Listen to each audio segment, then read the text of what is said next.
En vivo en nuestros estudios nos está acompañando Sandra Giametti. Ella es precandidata a segunda concejal en Morón por Un País. ¿Qué tal, Sandra? Gracias por venir, bienvenida. Por favor, Gisela, gracias a vos por la invitación. ¿Cómo estás? Bueno, ¿cómo viene la campaña? Bien, agitada, con mucha actividad, con mucho movimiento, con mucho encuentro. La tenemos encarada básicamente, más allá de actividades como la venida de algún candidato nacional, como fue el caso de Margarita o de Sergio Massa, la tenemos encarada en que diariamente estamos en contacto con comerciantes, con vecinos, caminando por distintas zonas del distrito, así que muy activa la campaña y con una actitud de mucha escucha que se hace imprescindible y que es bien recibida por los vecinos y por los comerciantes, ¿no? Así que estamos escuchando mucho. ¿Cuáles son los planteos y los reclamos más comunes, Sandra? Mira, los planteos más grandes, si bien algunos tienen que ver con el orden nacional, son dos fundamentales. Uno es la incertidumbre económica,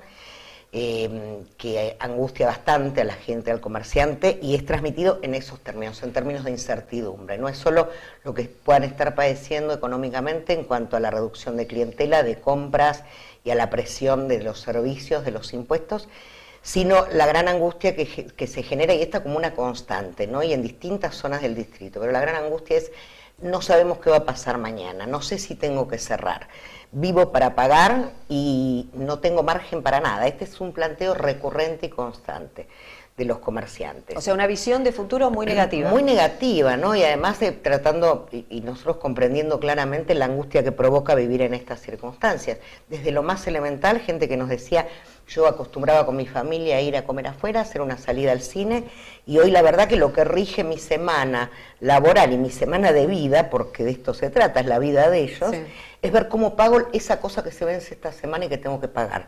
Entonces esto de la incertidumbre y no saber si se llega bien a pagar eso. Y el otro gran tema también que afecta centros vitales tiene que ver con el temor a la inseguridad.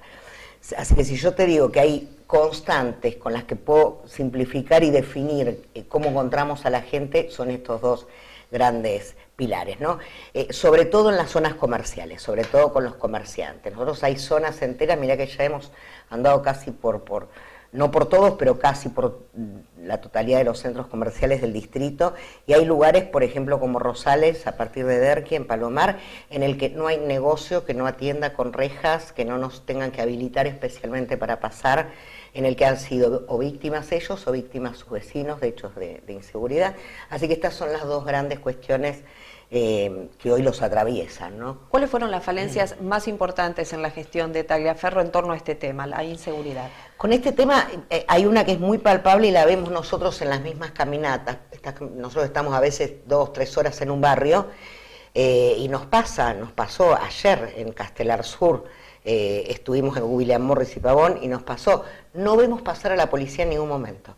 Ya no es solo que nos transmiten esto, sino que lo estamos viendo nosotros. A veces puede pasar en nuestro barrio, sí, pero nos ha pasado como una constante en estos lugares. El sábado en Alessandria y Perón, ayer en Castelar Sur, el viernes en el centro de Castelar. Nos pasa en distintos lugares. Estamos en un tramo de algunas cuadras, trasladándonos y en la calle, no es que entramos a las casas. Y estando nosotros ahí pueden pasar 2 horas, 2 horas y media sin que pase la policía. Entonces se quejan de esto, de la ausencia policial, sobre todo de la policía local, ¿no? Que es lo que en algún momento más esperaban ver o más estaban habituados a ver. Así que esto como una nota distintiva. Y con el otro tema, con el económico, más la presión del aumento de los servicios, nosotros escuchamos y preguntamos mucho cómo le fue, por ejemplo, con la factura de la luz, porque es clave, esta es la que nos dibuja un poco cómo es el mapa. Sí. Y la verdad que ha habido aumentos siderales, sobre todo para los comercios que trabajan con heladeras, que tienen mucha iluminación y la tienen por el tema de seguridad, ¿no? Ellos mismos nos dicen. Así que con estas preocupaciones sobre todo nos encontramos con la gente. ¿Cómo es el plan de seguridad que tiene un país, no solamente para el distrito, sino a nivel global, ¿no? A nivel global, nosotros lo primero que destacamos es que debe haber un plan de seguridad, que detectamos en este oficialismo que no hay un plan de seguridad, ni a nivel provincial ni a nivel local. La verdad es que a nivel provincial teníamos en un momento desde el GEN, luego desde Un País, mucha expectativa cuando en el inicio de las sesiones legislativas de este año en la Cámara de Diputados bonaerense la gobernadora anunció que iba a convocar a todas las fuerzas de la oposición que quisieran comprometerse en la lucha contra las mafias, porque todo tiene que ver con la seguridad, y a la lucha contra el narcotráfico, y quedó nada más que en un anuncio de campaña. Lamentablemente daba la impresión que eran anuncios que vamos a ver en cualquier momento en un spot televisivo, porque esto fue hecho en marzo, fue anunciado en marzo y nunca se produjo. Entonces no se ha dado, si bien es trillado y siempre decimos llamarlo política de Estado, la verdad que son más políticas vitales, pero como para que la gente pueda graficarse de qué hablamos. Creemos que son temas que merecen que todos aquellos, porque no todas las fuerzas políticas de la oposición seguramente estaremos, todos aquellos que estemos comprometidos en la lucha contra el delito, contra las relaciones entre poder y delito, corrupción y delito, podamos sentarnos con el oficialismo en una mesa a diseñar realmente planes. ¿Qué es un plan? Es algo que tiene etapas, es algo que está pensado de acá a 1 año, a 2 años, a 5 años. La problemática de seguridad es tan compleja y tiene tantas aristas y tantos planos que hay cuestiones que habrá que prever y manejar al corto plazo, a mediano plazo y a largo plazo, y no son solo palabras. Son realmente cosas que mientras tanto, y para cuidar nuestra vida, algunas se verán ahora y otras a largo plazo. La sensación y lo que vemos nosotros en el oficialismo provincial hoy, y esto baja calcado a nivel local, es que no hay plan. ¿Sí? Lo que vemos es un plan de suministro de chalecos, de patrulleros de armas. Eso no es un plan de seguridad, no es suficiente. Si eso no va integrado con una currícula de estudios distinta, o sea, medidas que son a largo plazo, por supuesto, nosotros no podemos, mientras matan a la gente alrededor nuestro o corre peligro su vida, pensar en que esto va a tardar 8 años. Lo que tiene es que estar sí escalonado y previsto. Es decir, haremos esto, con qué recursos lo haremos. Hoy no hay eso, lo que sentimos es que ante la mayor, y lo que vemos, que ante la mayor demanda de la gente, hay medidas que parecen diseñadas son de provisión de implementos, diseñados por proveedores de implementos, ¿sí? Si fuera tan sencillo solucionar la inseguridad como proveer más chalecos o un par de patrulleros más, evidentemente sería una negligencia no hacerlo. Si bien eso aporta, pero no pasa por ahí la seguridad.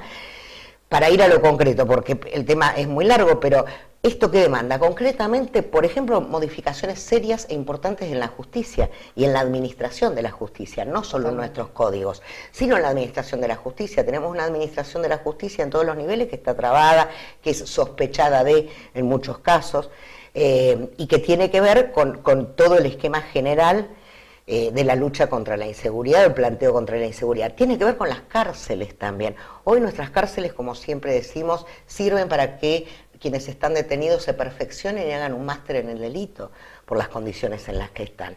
¿Sí? Entonces también tiene que ver con eso, pero estamos hace años con las cárceles saturadas de presos, y esto no solo tiene que ver con retomar y bregar por el principio constitucional de que las cárceles tienen que ser para recuperación, para rehabilitación y no para castigo, sino con que realmente lo que conseguimos es que se especialicen o que sucedan hechos como sucedió hace poco en Pergamino, con una revuelta en la que haya gente muerta, ¿no? Entonces tiene que ver con un montón de cuestiones, el tema de propuesta y programa de seguridad, pero básicamente lo que sentimos es que hoy no hay un plan y no hay un programa, y se actúa sobre lo inmediato, espasmódicamente, y nos tememos que mucho más ahora que estamos ya en plena campaña electoral vamos a ver algunas cosas que no vimos antes. ¿Viene peleada la elección a nivel local en Morón, Sandra? La verdad que yo mucho encuestas no le doy mucha bolilla y no reparo mucho, porque creo que son variables. Creo que es una elección como otras, que no se juega nada dramáticamente importante.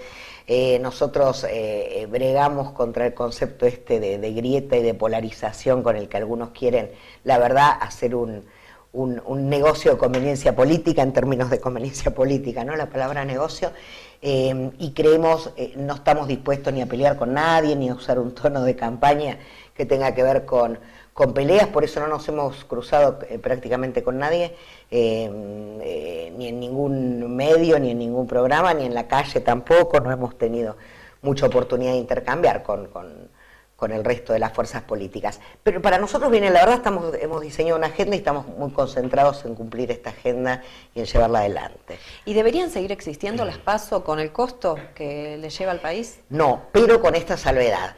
O sea, una opinión personal, yo creo que no, sí. Siempre y cuando forme parte la reformulación o la eliminación de las PASO de una reforma política que este gobierno nos está debiendo. La verdad que yo pensé y confié en eso cuando lo anunciaban en su campaña del 2015, y la reforma política es algo que este gobierno nos debe. Todos esperamos esa reforma política, la boleta única de papel, por ejemplo, Exacto. algo que simplificara el voto, que lo hiciera más transparente, que lo alejara de las prácticas de la vieja política, con todas las corruptelas que hay alrededor del robo de boletas y demás para partidos que a veces ocupan lugares minoritarios. La verdad que eso no se produjo y hoy estamos con este esquema electoral de algo que fue creado hace años en el kirchnerismo, que nunca el kirchnerismo lo usó, como son las PASO, que los únicos que los habíamos usado éramos el espacio progresista. Entonces, ¿por qué hago esta salvedad? Porque mi temor con este discurso de para qué sirven las PASO es estar a 2 pasos, valga la repetición, vale, de terminar diciendo no hay que votar tanto. Y la verdad que con ese discurso no comulgo, ¿no? O sea, yo creo siempre en la representación y en la representatividad política y en las formas en que los ciudadanos tienen de elegir. Que hay que reformularlo, no me cabe duda. De hecho, es toda una muestra que son muy pocos los que están yendo a las PASO, ¿no? Nosotros hoy en toda la provincia de Buenos Aires, por ejemplo, no llegan a 15 dentro de un país los distritos en los cuales va a haber PASO dentro de un país. Y la verdad, de los 100 y pico son muy poquitos. Insignificante. Claro, entonces, y bueno, y es enorme la cantidad de fuerzas que ni lo usan en la institución de las PASO. ¿Cuáles son tus proyectos como concejal después de octubre? Que bueno, vamos a ver los resultados, pero ¿qué es lo que te gustaría hacer por el distrito? Sin perjuicio de esto, de que vamos a ver los resultados, hay un par de temas con los que vengo preocupada y hablando desde hace tiempo y en otras campañas y como propuesta. Yo creo que hay algunas áreas en las que el municipio a nivel, digo, el gobierno local, ¿no? Sí, sí. Genéricamente podría hacer más cosas que las que está haciendo. Y son cuestiones que tienen que ver directamente con la calidad de vida de la gente. Por ejemplo, en el tema de violencia doméstica, por ejemplo, en estar presente en esas situaciones de violencia. Hoy, y sería largo analizar todo, pero interviene la justicia, tiene un área, el gobierno municipal a disposición de los llamados, pero entendemos que es insuficiente, que se pueden aportar cosas para enriquecer este esquema. Hay un horario muy acotado de atención, no hay guardias de 24 horas en asistencia psicológica, vincular, y en todo el camino, el derrotero que tiene que seguir una mujer cuando es víctima de esto, y el gobierno local podría estar haciendo algún aporte un poquito mayor, así que tienen que ver algunas cosas con esto. Otra con optimizar todo lo que es los mecanismos de control que se ejercen desde el Consejo Deliberante. Hoy un concejal, que es el gobierno municipal, y los concejales son los gobernantes que están más cerca de la gente, los que están en mejores condiciones de poder evaluar qué necesita el ciudadano como servidores públicos que somos. Y me parece que la tarea del concejal no es solo legislar, creando normas, sino ayudar a controlar el cumplimiento efectivo de las normas. Entonces, otra es optimizar o agilizar o ayornar un poco dentro de lo que sea competencia municipal, sin ir a la ley orgánica provincial, todo lo que sea mecanismos de control a la tarea municipal y a la prestación de servicios en el municipio. ¿Hay un organismo actualmente que No, controle? están desmembrados en distintos organismos, en distintos funcionarios del Ejecutivo local, y no son tampoco, no están creados por algún instrumento público. Por ejemplo, concretamente te cuento, en el caso de la recolección de residuos, el organismo de control de esa licitación reside en la Secretaría de Servicios Públicos. ¿Sí? O sea, es el mismo Ejecutivo el que debe controlar y debería controlar cómo se presta este servicio. Entonces, hoy en el mundo, en Europa, en otros países, y en nuestro mismo continente existen otras formas mucho más modernas de control en la que se involucra al ciudadano sin transferirle la responsabilidad al ciudadano, sí, pero el ciudadano es el que mejor puede controlar cómo están pasando las cosas y a quien más le interesa. Y como tercer punto también, propuestas que tienen que ver con el ejercicio del poder de policía, que hemos debilitado desde hace mucho tiempo en Morón. ¿Qué es el poder de policía? Esta facultad que tiene el intendente de controlar cómo se realizan las distintas actividades, por ejemplo, comerciales, o cómo circula el tránsito en su distrito, ¿no? Controlando que se cumpla la ley y haciéndola efectiva. Entonces creo que son áreas donde tenemos todavía mucho por avanzar. Sandra, muchas gracias por acompañarnos. Seguramente nos vamos a ver antes de octubre, seguramente. Seguramente. Gracias a vos, Gisela. No, gracias por haber venido. Por favor. Vamos a hacer el primer corte comercial. Enseguida estamos con ustedes.